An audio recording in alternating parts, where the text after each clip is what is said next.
తులారాశి వారి గురించి తెలుసుకుందాము. తులారాశి వారి ఇంటిపై ఒక దేవత యొక్క శాపం ఉంది. అందువల్ల మీరు పొరపాటున కూడా ఈ తప్పులు చేసి అమ్మవారికి కోపం తెప్పించకండి. మరి తులారాశి వారికి ఇంటిపై ఏ దేవత యొక్క శాపం ఉండబోతుంది? అదేవిధంగా తులారాశి వారు పొరపాటున కూడా చేయకూడనటువంటి ఆ తప్పులు ఏమిటి? అలాగే మీకు ఉన్న సమస్యలు, కష్టాలు, నష్టాలు, బాధల నుంచి బయటపడాలి అంటే ఎటువంటి పవర్ఫుల్ పరిష్కారాలు పాటించాలి అనేది కూడా ఈరోజు మనం ఈ వీడియో ద్వారా చూసి తెలుసుకుందాము. ముందుగా మా వీడియో నచ్చితే లైక్ చేసి షేర్ చేయండి. అలాగే మా ఛానల్ కూడా సబ్స్క్రైబ్ చేసుకుని మాకు సపోర్ట్ చేయండి. తులారాశి వారు ఎంత సంపాదించినా దానిని ఖర్చు చేసేస్తారు. అందువలన వీరు తమ సంపాదనను స్థిరాస్తిలోకి మార్చుకుంటే భవిష్యత్తులో ధనానికి లోటు ఉండదు. తులారాశి వారికి అనుకోని ఖర్చులు వస్తూ ఉంటాయి కాబట్టి డబ్బులు వృధా చేయకుండా స్థిరాస్తిగా మార్చుకుంటే మంచిది. ఈ రాశి వారికి ఎక్కువగా చిల్లర వ్యాపారాల్లో రాణిస్తారు. వీటితో పాటు వివిధ టెక్నికల్ రంగాల ఉద్యోగాలు కూడా వీరు ఉన్నత స్థాయికి వెళ్ళగలరు. తులారాశి వారిని ప్రేమించేవారు పెద్ద సంఖ్యలోనే ఉంటారు. ఇందుకు కారణం వారి విశాల భావాలే. సాంప్రదాయబద్ధమైన వీరి ఆలోచనల పట్ల అందరూ ఆకర్షితులవుతారు. వీరు హృదయంలో చోటు సంపాదించుకుంటే అది ఎన్నటికీ చెరగదు. వీరు కొత్త వ్యాపారాలను ప్రారంభించడానికి యత్నాలు చేస్తూ ఉంటారు. కానీ పెద్దలను కలిసి ఒక నిర్ణయం తీసుకోవటం వల్ల వీరికి బాగా లాభిస్తుంది. తాతల నాటి ఆస్తులను నిలబెట్టుకోవడానికి వీరు కృషి చేస్తారు. అయితే ఒక స్థాయి వచ్చిన పాత పద్ధతులు మాత్రం వీరిలో పోవు. తులారాశి వారికి ఉన్న మరొక గుణం పరోపకార బుద్ధి. అయితే ఎవరికైనా సరే వీరు పరోపకారం చేస్తారు. ఇలా ఎవరికి పడితే వారికి పరోపకారం చేయటం వల్ల చిక్కుల్లో పడే అవకాశం ఉంటుంది. ఒక్కొక్కసారి ఈ పరోపకార బుద్ధి వలన అవమానాలు కూడా ఎదుర్కోనవలసి వస్తుంది. రాబోయే రోజులలో ఈ రాశి వారి జీవితం ఎలా ఉండబోతుందో పరిశీలిస్తే ఫలితాలు కాస్త మిశ్రమంగా ఉండే అవకాశం బలంగా కనబడుతుంది. జీవితం అనేది ఎప్పుడూ ఒకేలా సాగదు. ఎత్తుపల్లాలు సహజం. ఈ కాలాన్ని మీరు ఒక పరీక్షా సమయంగా భావించి ఓర్పుతో వివేకంతో ముందుకు సాగాల్సి ఉంటుంది. ఉద్యోగాలు చేస్తున్న ఈ రాశి జాతకులకు పని ఒత్తిడి విపరీతంగా పెరిగే సూచనలు ఉన్నాయి. మీపై అధికారులు మీపై అదనపు బాధ్యతలు మోపవచ్చు. అనుకోని ప్రాజెక్టులు మీ ముందుకు రావచ్చు. వాటిని నిర్ణీత సమయంలో పూర్తి చేయాల్సిన ఒత్తిడి మిమ్మల్ని మానసికంగా అలసటకు గురి చేస్తుంది. పనిభారం పెరగటం వల్ల చిరాకు, ఆందోళన వంటివి సహజం. అయితే ఈ సమయంలో మీరు కోపానికి, ఆవేశానికి తావివ్వకూడదు. ఏదైనా పనిని ప్రారంభించే ముందు దానిని ఎలా పూర్తి చేయాలి, ఎంత సమయంలో పూర్తి చేయాలి అనే దానిపై ఒక స్పష్టమైన ప్రణాళిక సిద్ధం చేసుకోవాలి. పనులను విభజించుకుని ప్రాధాన్యత క్రమంలో పూర్తి చేయటం వల్ల ఒత్తిడిని చాలా వరకు తగ్గించుకోవచ్చు. మీరు పనిచేసే చోట అనగా ఆఫీసులో తోటి ఉద్యోగులతో కొన్ని ఇబ్బందులు, మనస్పర్ధలు ఎదుర్కొంటారు. మీ విజయానికి, మీ పనితీరుకు అసూయ పడేవారు కొందరు మీపై లేనిపోని నిందలు వేయడానికి ప్రయత్నించవచ్చు. మిమ్మల్ని తక్కువ చేసి మాట్లాడవచ్చు. అత్యంత బాధాకరమైన విషయం ఏమిటి అంటే మీరు ఎంతగానో నమ్మిన స్నేహితులు కూడా మీకు శత్రువులుగా మారే అవకాశం స్పష్టంగా కనబడుతుంది. మీ రహస్యాలను ఇతరులతో పంచుకోవటం, మీ బలహీనతలను బయటపెట్టడం వంటివి చేయకండి. మాట విషయంలో చాలా జాగ్రత్తగా ఉండండి. అనవసరమైన వాదనలకు దూరంగా ఉండటం మీకు అన్ని విధాలా శ్రేయస్కరం. డబ్బుకు సంబంధించిన ఆందోళనలు ఈ కాలంలో మిమ్మల్ని ఎక్కువగా వేధిస్తాయి. రాబడి కంటే ఖర్చులు పెరిగిపోతూ ఉంటాయి. కుటుంబంలో అనుకోని ఆరోగ్య సమస్యలు లేదా శుభకార్యాల వల్ల అధికంగా ఖర్చు చేయాల్సి రావచ్చు. చేతిలో డబ్బు నిలవకపోవటం వల్ల మనసు గందరగోళంగా, అశాంతిగా మారుతుంది. భవిష్యత్తులో ఎలా అనే భయం మిమ్మల్ని వెంటాడుతూ ఉంటుంది. ఇలాంటి సమయంలో మీరు డబ్బు సంపాదించడానికి వక్ర మార్గాలు వైపు మనసు మళ్లించకూడదు. సులభంగా డబ్బు వస్తుందనే ఆశతో తప్పుడు పనులు చేస్తే భవిష్యత్తులో తీవ్రమైన చట్టపరమైన, సామాజిక ఇబ్బందులను ఎదుర్కోవాల్సి వస్తుంది. నిజాయితీగా కష్టపడి పనిచేయండి. ఈ సమయంలో మీరు పడే శ్రమ, మీరు చేసే కృషి వృధా పోదు. ఇది మీ భవిష్యత్తు పురోగతికి ఒక బలమైన పునాదిగా మారుతుంది. కుటుంబ సభ్యులతో మీ సమస్యలను పంచుకోవటం ద్వారా మానసిక ప్రశాంతత పొందుతారు మరియు వారితో ఆనందంగా గడపడానికి ప్రయత్నించండి. ఆరోగ్యం విషయంలో ఈ రాశివారు ఈ కాలంలో కొంత శ్రద్ధ వహించాలి. పని ఒత్తిడి, మానసిక ఆందోళనల కారణంగా ఆరోగ్యం కొంత క్షీణించవచ్చు. తలనొప్పి, కడుపులో మంట, నిద్రలేమి, నీరసం వంటి సమస్యలు తలెత్తవచ్చు. చిన్న ఆరోగ్యం సమస్యే కదా అని అశ్రద్ధ చేయవద్దు. సమస్య తీవ్రం కాకముందే వెంటనే మంచి వైద్యుడిని సంప్రదించి వారి సలహాలు సూచనలు పాటించటం చాలా మంచిది.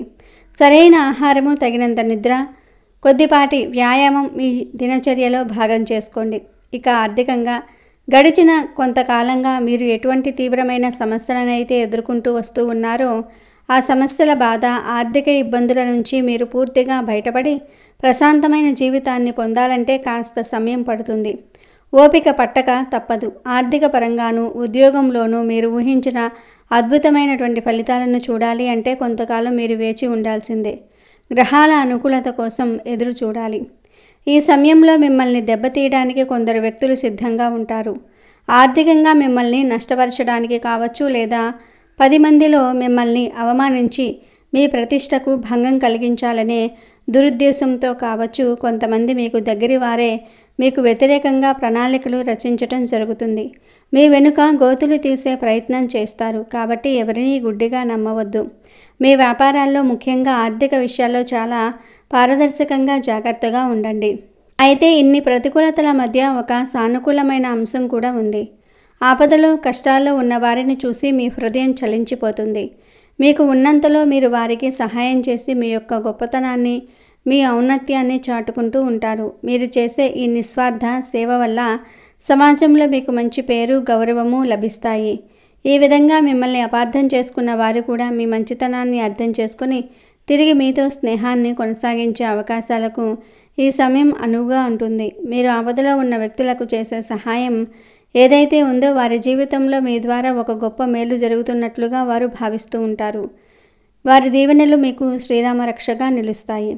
వ్యాపారస్తులకు మాత్రం రాబోయే కొన్ని రోజుల వరకు కొంత కష్టకాలం అనే చెప్పుకోవాలి. వ్యాపారంలో లాభాలు తగ్గి నష్టాలు పెరిగే అవకాశం ఉంది. మార్కెట్లో పోటీ పెరగటము, మీ అంచనాలు తలకిందులు కావటం జరగవచ్చు. సాధారణంగా మీరు చేసే వ్యాపారంలో ఊహించిన నష్టం జరగవచ్చు. కాబట్టి పెట్టుబడుల విషయంలో, కొత్త ఒప్పందాల విషయంలో చాలా జాగ్రత్తగా 1-2 సార్లు ఆలోచించి నిర్ణయం తీసుకోవాలి. ముఖ్యంగా భాగస్వామ్య వ్యాపారం చేస్తున్న వారు అత్యంత జాగ్రత్తగా ఉండాలి. మీ వ్యాపార భాగస్వామితో చిన్న విషయానికి మొదలైన గొడవ కాస్త పెద్దగా మారి అది మీ వ్యాపార సంబంధాన్ని దెబ్బతీయటమే కాకుండా మీ వ్యాపార భవిష్యత్తుపై కూడా తీవ్రమైన ప్రతికూల ప్రభావాన్ని చూపించబోతుంది. భాగస్వామ్యాలు విడిపోయేంత వరకు పరిస్థితి వెళ్ళవచ్చు. కాబట్టి అందరికన్నా భాగస్వామ్య వ్యాపారం చేస్తున్న వారు సంయమనం పాటిస్తూ తగిన జాగ్రత్తలు తీసుకోవాలని గుర్తుపెట్టుకోండి. ఇక వివాహ సంబంధాల కోసం ఈ రాశిలో జన్మించిన యువతీ యువకులు ఎవరైతే ఎంతో కాలంగా ఎదురు చూస్తూ ఉన్నారో వారికి సమయం అనుకూలంగా మారబోతుంది. మీ జీవితంలో ఇదివరకు మీరు ఎన్ని సంబంధాలు చూసినా కానీ ఏవీ మీకు నచ్చలేదు, లేదా కొన్ని నచ్చిన జాతకాలు కలవలేదు, మరికొన్నిటికి పెద్దలు ఒప్పుకోలేదు. ఇలా ఏదో ఒక ఆటంకం ఎదురవుతూనే ఉంది కదా. కానీ ఈ సమయంలో మీ ముందుకు వచ్చే ఒక సంబంధం దాదాపు అన్ని అంశాల్లో మీకు అనుకూలంగా ఉంటుంది. వారి కుటుంబ నేపథ్యము, వారి ఆలోచన విధానము, వారి రూపం, గుణం అన్నీ మీకు నచ్చుతాయి. రాబోయే రోజుల్లో పెళ్లికి సంబంధించి మాట మంచి పూర్తి కావటంతో పాటుగా నిశ్చితార్థం, పెళ్లి ముహూర్తాలు కూడా ఖరారయ్యే అవకాశాలు బలంగా ఉన్నాయి. వివాహం విషయంలో మీకు అన్ని రకాలుగా అనుకూలంగా ఉంటుంది. అయితే ఈ రాశిలో జన్మించిన మరికొంతమంది వ్యక్తులకు వారి జాతకంలోని గ్రహస్థితిని బట్టి కొన్ని చిక్కులు, సమస్యలు, ఇబ్బందులు ఎదురవుతూ ఉంటాయి. వాటిని అధిగమించి ముందుకు సాగితేనే ఈ రాశి వారి జీవితం ఆనందమయంగా ఉంటుంది. ఇకపోతే మనం మొదట చెప్పుకున్నాం కదా, ఈ రాశి వారి ఇంటిపై ఒక దేవత యొక్క శాపం ఉందని. అవును, మీరు వింటున్నది అక్షరాల నిజం. ఆ శాపం కారణంగానే మీరు జీవితంలోనికి పైకి రాలేకపోతూ ఉన్నారు. ఆ శాపం వల్ల మీరు ఖచ్చితంగా కొన్ని జాగ్రత్తలు తీసుకోవాల్సిందే. దాంతోపాటు మీరు పొరపాటున కూడా ఇప్పుడు మనం చెప్పుకోబోయేటటువంటి తప్పులను అస్సలు చేయకూడదు. కాదు, మాకు నమ్మకం లేదు అని మీరు ఆ తప్పులు చేస్తే మాత్రం ఆ దేవతకు పట్టరాని కోపం వస్తుంది. దాని పరిణామాలు చాలా తీవ్రంగా ఉంటాయి. మరి ఈ రాశివారి ఇంట్లో ఏ దేవత యొక్క శాపం ఉంది అంటే ఆ దేవత మరెవరో కాదు, సర్పరూపంలో కొలువబడే ప్రత్యక్ష దైవం నాగదేవత. అవును, ఈ రాశివారి గృహంపై నాగదేవత శాపం ఉంది. దీనికి అనేక కారణాలు ఉండవచ్చు. మీ పూర్వీకులు ఎవరైనా తెలిసి కానీ తెలియక కానీ సర్పాలకు హాని తలపెట్టి ఉండవచ్చు, లేదా పుట్టలను తవ్వేయటం, నాగదేవత విగ్రహాలను అపవిత్రం చేయటం వంటి దోషాలకు పాల్పడి ఉండవచ్చు. ఆ సర్పదోషమే నేడు నాగదేవత శాపంగా మీ ఇంటిని మిమ్మల్ని పట్టి పీడిస్తుంది. కాబట్టి మీరు పొరపాటున కూడా ఈ తప్పులు చేసి నాగమ్మకు మరింత కోపం తెప్పించకండి. మరి మీరు ఏ తప్పులు చేయకూడదు, ఏ నియమాలు పాటించాలి అని అంటే, ఈ రాశి వ్యక్తులు ఎవరినీ కూడా మీ మాటలతో సూటిపోటిగా గుండెల్లో గుచ్చుకునేలాగా దూషించకండి. కోపంలో విచక్షణ కోల్పోయి మాట్లాడడం మీ బలహీనత. కానీ మీ వల్ల ఎదుటి వ్యక్తులు బాధపడి కన్నీరు కారిస్తే ఆ పాపం, ఆ శాపం మిమ్మల్ని అనునిత్య నీడలా వెంటాడుతూనే ఉంటుంది. వారి కన్నీటి చుక్కలు మీ పుణ్యాన్ని హరించి వేస్తాయి. పైగా నాగదేవత మీపై తీవ్రమైన ప్రతికూల ప్రభావాన్ని చూపిస్తుంది. దాంతో మీరు ఏ పని ప్రారంభించినా అది మధ్యలోనే ఆగిపోతుంది. నాగదేవత శాపంతో పనులన్నీ అసంపూర్తిగా మిగిలిపోతూ ఉంటాయి. ఆడవారి జోలికి, పసిపిల్లల జోలికి అస్సలు వెళ్ళొద్దు. వారిని పల్లెత్తు మాట కూడా అనొద్దు. స్త్రీలు సాక్షాత్తు ఆదిపరాశక్తి స్వరూపులు. వారిని అవమానిస్తే సకల దేవతల ఆగ్రహానికి గురి కావాల్సి వస్తుంది. ముఖ్యంగా నాగదేవత స్త్రీ రూపంలో పూజలందుకునే దేవత. కాబట్టి స్త్రీలను కించపరిస్తే నాగదేవత శాపం రెట్టింపవుతుంది. ఈ సమయంలో మీకు ఉన్న చెడు స్నేహాలు, చెడు సంబంధాలను పూర్తిగా తెంచుకోండి. మిమ్మల్ని తప్పుదోవ పట్టించే వ్యసనాలకు బానిస చేసే స్నేహితులకు దూరంగా ఉండండి. అనైతిక సంబంధాల వైపు మనసు మళ్లించకండి. లేకపోతే అమ్మవారి ఆగ్రహానికి మీరు గురి కావాల్సి ఉంటుంది. ఈ రాశిలో జన్మించిన వ్యక్తులు ఎవరైతే చెడు పనులు చేస్తూ ఇతరులకు హాని తలపెట్టే చెడు కార్యాలు చేయాలని ఆలోచిస్తూ ఉంటారో మిమ్మల్ని నాగదేవత అస్సలు క్షమించదు. దొంగతనం, మోసం, అబద్ధాలు చెప్పటం వంటి పనులకు దూరంగా ధర్మబద్ధమైన జీవితాన్ని గడపండి. మీరు ఎవరికైనా డబ్బు ఇవ్వాల్సి ఉంటే లేదా ఏదైనా సహాయం చేస్తానని మాట ఇచ్చి ఉంటే వీలైనంత త్వరగా ఆ మాటను నిలబెట్టుకోండి. మీకు ఆపదలో డబ్బు సహాయం చేసిన వారిని, మిమ్మల్ని కష్టాల్లో ఆదుకున్న వ్యక్తులను ఎప్పటికీ మోసం చేయకండి. వారి నమ్మకాన్ని వమ్ము చేయకండి. కృతజ్ఞత అనేది మానవుడికి ఉండవలసిన ముఖ్య లక్షణం. మీరు ఏ ముఖ్యమైన పని ప్రారంభించినా, అది ఉద్యోగంలో చేరటం కావచ్చు, వ్యాపారం మొదలుపెట్టడం కావచ్చు, ఇల్లు కట్టడం కావచ్చు, ఏ పని అయినా సరే ముందుగా మనసులో ఓం శ్రీ నాగదేవతాయే నమః అని స్మరించుకొని ఆ తర్వాతే ఆ పనిని ప్రారంభించండి. అప్పుడు ఆటంకాలు తొలగిపోయి మీ పని విజయవంతమవుతుంది.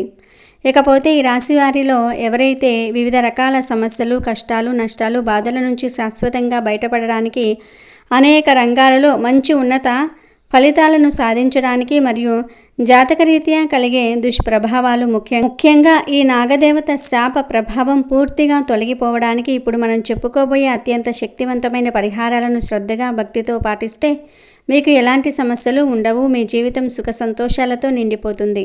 మరి ఆ పరిహారాలను ఇప్పుడు మనం వివరంగా చూసేద్దాం.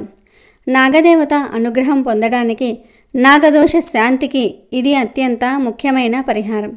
మీకు దగ్గరలో ఉన్న పుట్ట ఉన్న గుడికి కానీ, సుబ్రహ్మణ్యేశ్వర స్వామి ఆలయానికి కానీ ప్రతి మంగళవారం లేదా పంచమి తిథి నాడు వెళ్ళి పుట్టలో పాలు పోయండి. నాగదేవతకు పసుపు, కుంకుమ, పూలతో పూజ చేయండి. వీలైతే పండితులచే నాగప్రతిష్ఠ పూజ చేయించటం వల్ల వంశ పారంపర్యంగా వస్తున్న సర్పదోషాలు కూడా తొలగిపోతాయి. విష్ణుమూర్తి దుష్ట శిక్షకుడు, శిష్ట రక్షకుడు. ఆయన్ను పూజించటం వల్ల సకల గ్రహదోషాలు నివారించబడతాయి. ప్రతి గురువారం విష్ణు సహస్రనామ పారాయణం చేయటం లేదా వినటం చాలా మంచిది. సాధ్యమైతే 11 ముఖాల రుద్రాక్షమాలను ధరించండి. ఇది ఆత్మవిశ్వాసాన్ని పెంచి ప్రతికూల శక్తుల నుంచి రక్షణ కల్పిస్తుంది. అలాగే జ్యోతిష్య పండితుల సలహా మేరకు పసుపు రంగు మణిని ధరించటం వల్ల గురుగ్రహ అనుగ్రహం కలిగి ఆర్థికంగా, వృత్తిపరంగా అభివృద్ధి సాధిస్తారు. విఘ్నాలకు అధిపతి అయిన గణపతిని పూజిస్తే పనిలో ఒత్తిడి, ఆటంకాలు తగ్గుతాయి. ప్రతిరోజు ఓం గం గణపతియే నమః అని 108 సార్లు జపించండి. మీ జాతకంలో గురు చండాల యోగం వంటి తీవ్రమైన దోషాలు ఏమైనా ఉంటే అనుభవజ్ఞులైన పండితులచే చండాల గ్రహస్థితి పూజ చేయించటం ద్వారా ఆ దోషాల యొక్క దుష్ప్రభావాలను తగ్గించుకోవచ్చు. దానం చేయటం వల్ల పుణ్యం లభిస్తుంది. తేనె, పసుపు రంగు స్వీట్లను గురువులకు, బ్రాహ్మణులకు దానం చేయండి. పేదవారికి, అవసరంలో ఉన్నవారికి పసుపు రంగు వస్త్రాలు, పప్పులు వంటివి దానం చేయండి. పక్షులకు, జంతువులకు, ముఖ్యంగా కుక్కలకు, ఆవులకు ఆహారం పెట్టండి. మూగజీవుల ఆకలి తీర్చటం వల్ల తెలియకుండా చేసిన పాపాలు కూడా తొలగిపోతాయి. మానసిక ప్రశాంతత కోసం గందరగోళం తగ్గడానికి ప్రతిరోజు రాత్రి ఓం శ్రాం శ్రీం శ్రౌం చహ చంద్రమసే నమః అనే చంద్రగ్రహ మంత్రాన్ని జపించండి. ఇప్పుడు మనం చెప్పుకున్న ఈ నియమాలను పాటిస్తూ పరిహారాలను భక్తి శ్రద్ధలతో ఆచరించటం వల్ల క్రమంగా మీ జీవితంలోని సమస్యలు, ఆటంకాలు తొలగిపోతాయి.